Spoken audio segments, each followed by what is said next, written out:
Religion, Apartheid, the Power of Music, and the Marginalization of Women Musicians by Dr. Joan Cartwright. Abstract. This paper discusses how the power of music was used to marginalize women in an apartheid state by religious leaders. Consequently, women musicians were marginalized to a harmful extent by Judeo-Christian Islamic forces. That music is powerful has no contention.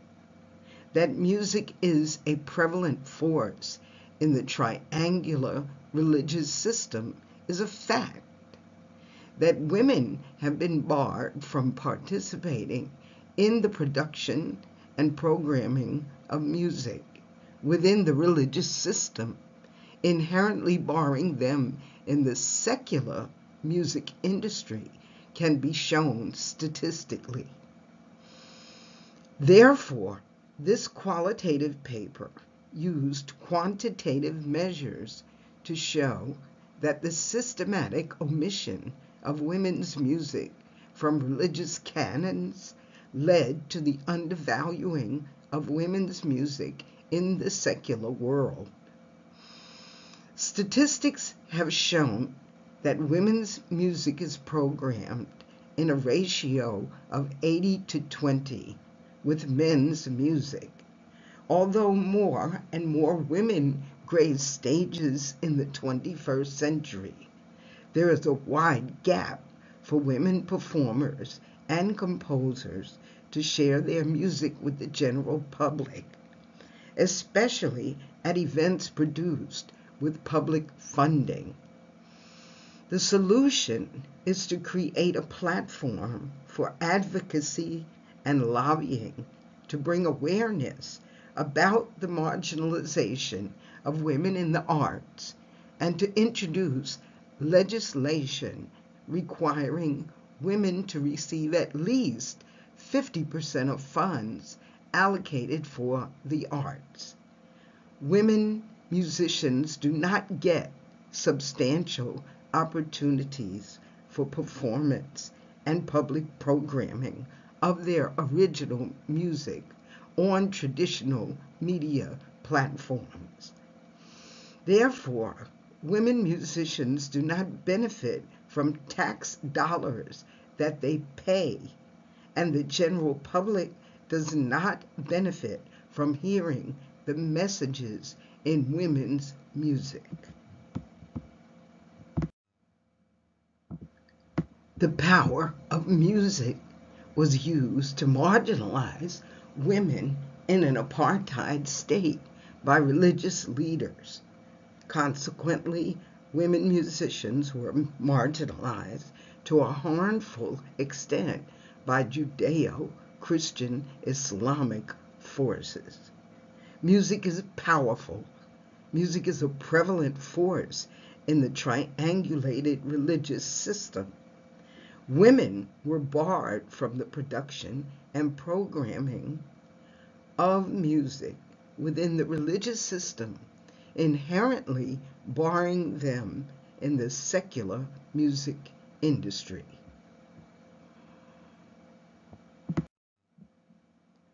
According to Smith et al. In 2023, statistics showed that women's music is programmed in a ratio of 80-20 with men's music. Feroz in 2017 said, "How much raw human talent was wasted in the 18th and 19th centuries? Beethoven was great, but one could easily imagine that there was not a single woman composer on the European continent for century after century."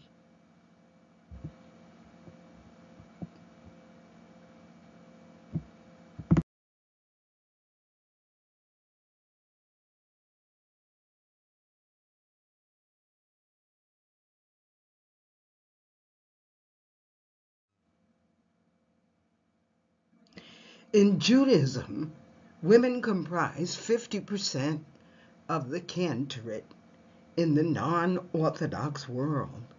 However, 50 years ago, not a single woman had been ordained as a rabbi or cantor.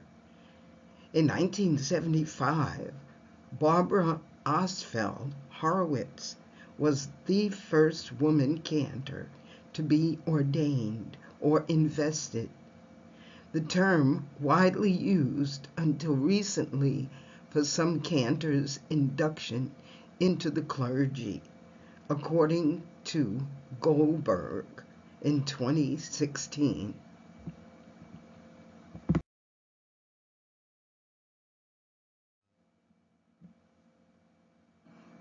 Other women cantors were San Francisco's Julie Rosewald in the 1880s, Betty Robbins in Queens, New York in the 1950s, and Dora Brenner Krakauer in Los Angeles, California in the 1960s.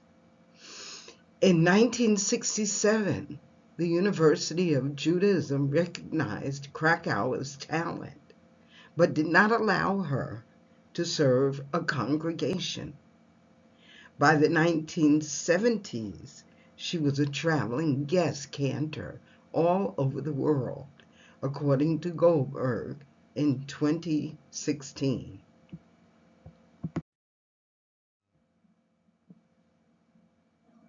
Jewish law mandated that women are exempt from public worship. Women cannot serve as the leaders of a mixed congregation of men and women or serve as cantors. These ideas were codified in Jewish law without dissent for more than 2,000 years. Those who respect Jewish law and abide by its authority accepted this fact.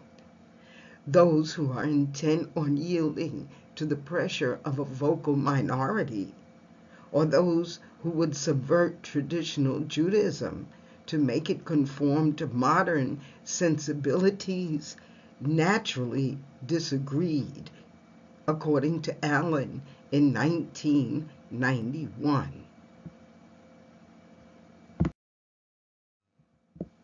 MENA is a group of Middle East and North African countries characterized by shared historical, cultural, and socio-economic aspects. Writings on music in Arab Islamic nations revealed that the literature focuses almost exclusively on male music, with few exceptions. Jafran Jones, one of the rare scholars on MENA, said women musicians followed the tradition from the ancient Gaina, Quena, Cana, slave girl, origin to contemporary professional artists, and compared the slave girl tradition with the development of the serious, respectable domain of male music, according to Lengel in 2004.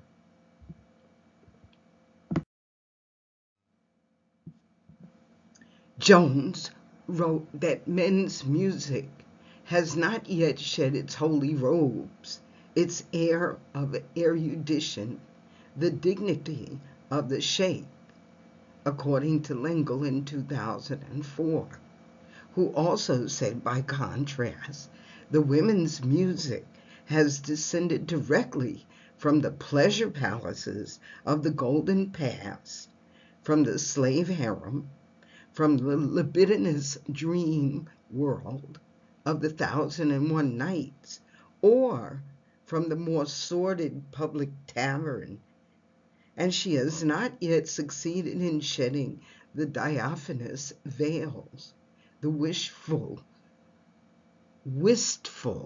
perfumes of the odalisque.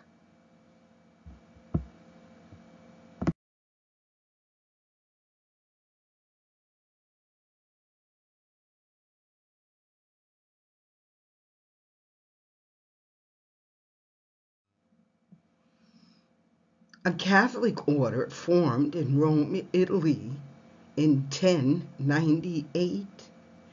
The Cistercian prohibition compared the forbidden vocal techniques, false voice of men, to the sounds of women's voices and the crying of actors, both considered unfit for sacred use in Cistercian eyes.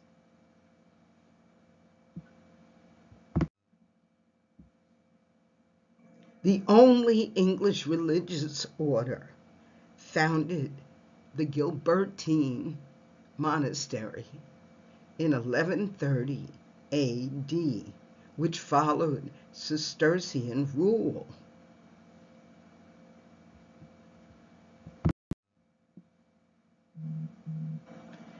Gerald of Wales wrote about the music of the Gilbertine nuns. In a fragmented text, he recounted a tale from the time soon after the addition of the canons, when men and women joined in the sanctuary on opposite sides of the wall to sing the office together.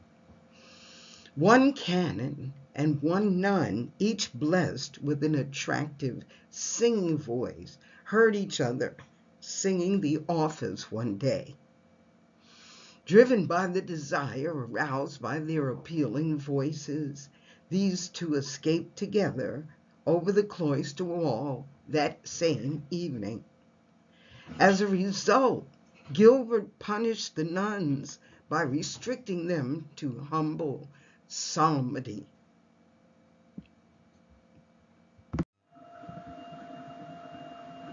Men deemed the voices of women unfit for worship and praise. In doing so, they insulted the creation of God in lieu of their own inability to resist the temptation of a woman with a beautiful voice.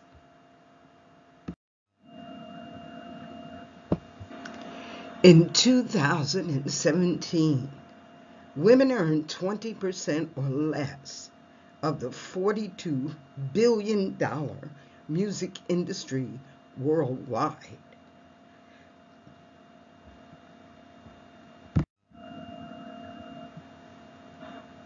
In 2023, the dollar amount jumped to $65 billion.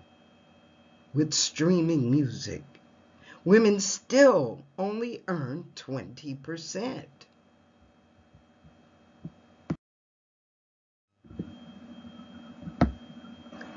In an article, Professional Musician Demographics and Statistics, in 2024, the number of professional musicians in the United States on the Zippia.com website. Zippia's data science team found the following key facts about professional musicians. There are over 9,276 professional musicians currently employed in the United States. 17.8% of all professional musicians are women, while 82.2% are men. The average professional musician age is 44 years old.